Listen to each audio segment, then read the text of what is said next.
sa aking mga viewers at subscriber. Welcome to my YouTube channel, Hermotech.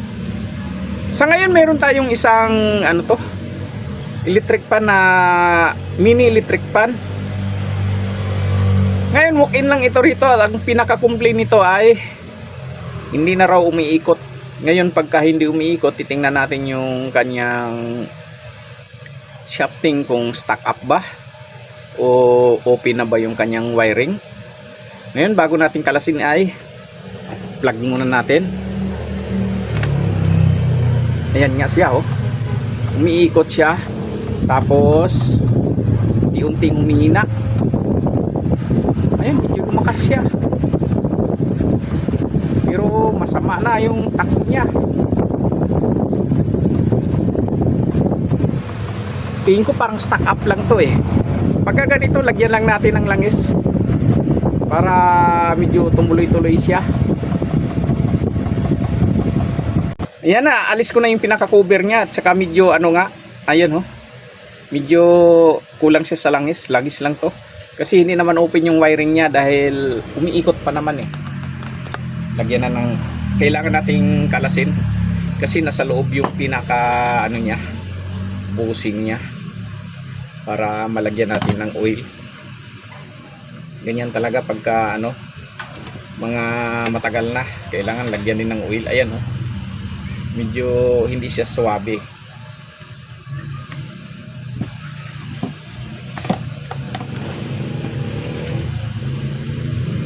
Sabi nga niya sa akin hindi na raw umiikot, pero sinaksak ko rito umiikot naman. Kaya lang medyo hindi maganda yung niya pagka niya, kaya lagyan na lang natin ng langis para hindi na bumalik.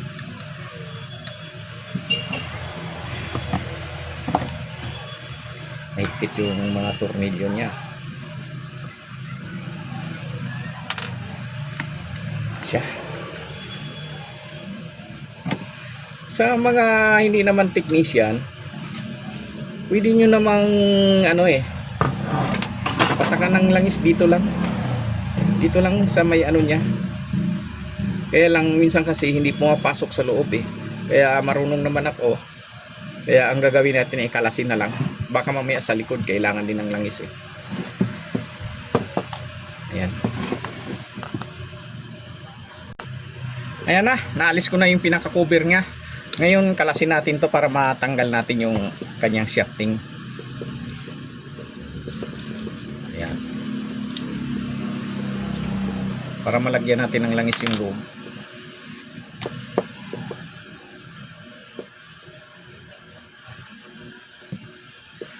Karamihan kasi ngayon sa mga electric pan, madaling mag-stack up. Kagaya noong araw, matagal. Kasi ibang langis yung nailalagay nila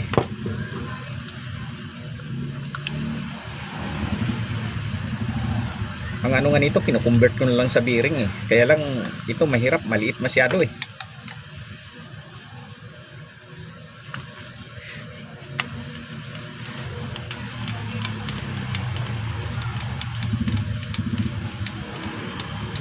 Ayan, malapit na.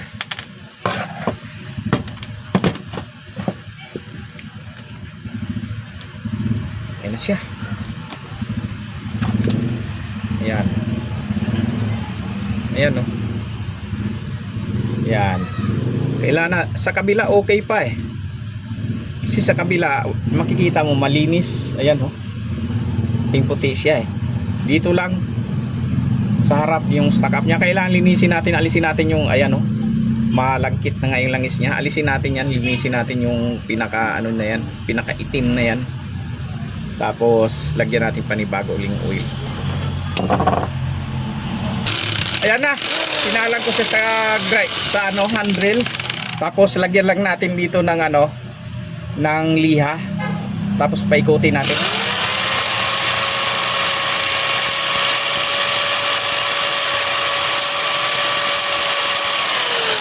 Ayan Yan, kumintab na.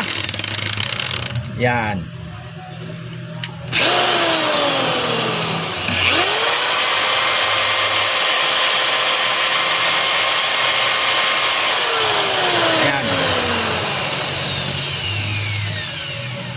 Tapos linisin lang natin yung pinakabusing niya, malagkit na rin eh. Kailangan malinis din natin yan para palitan natin ng bagong langis.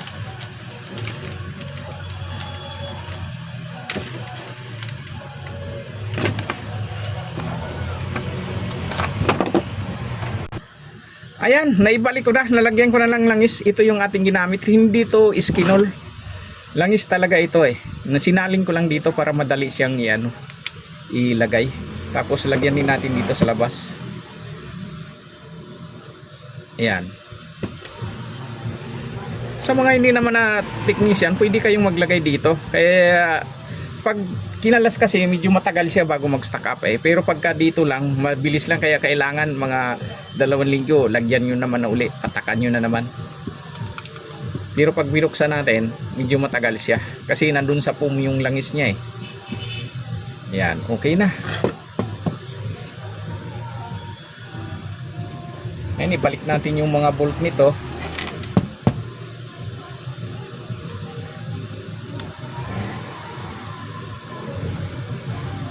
Para matisting na.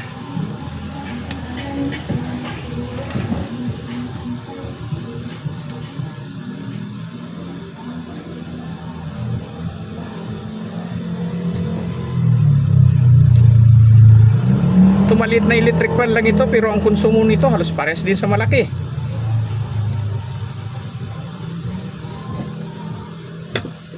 Okay, mas maganda. Ayan.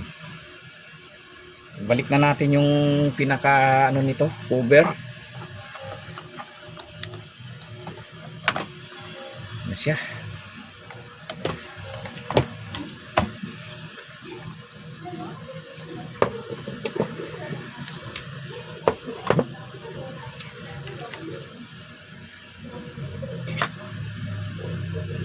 Para may testing na ito.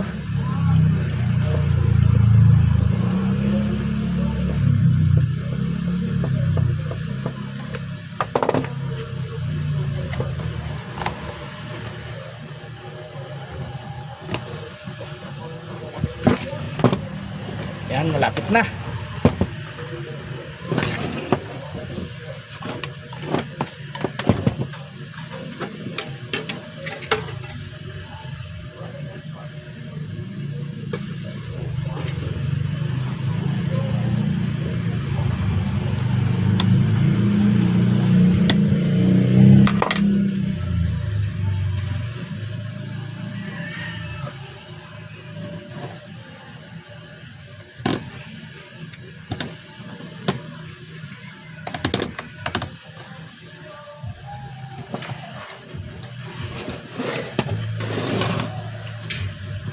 Ayan na, testing na natin.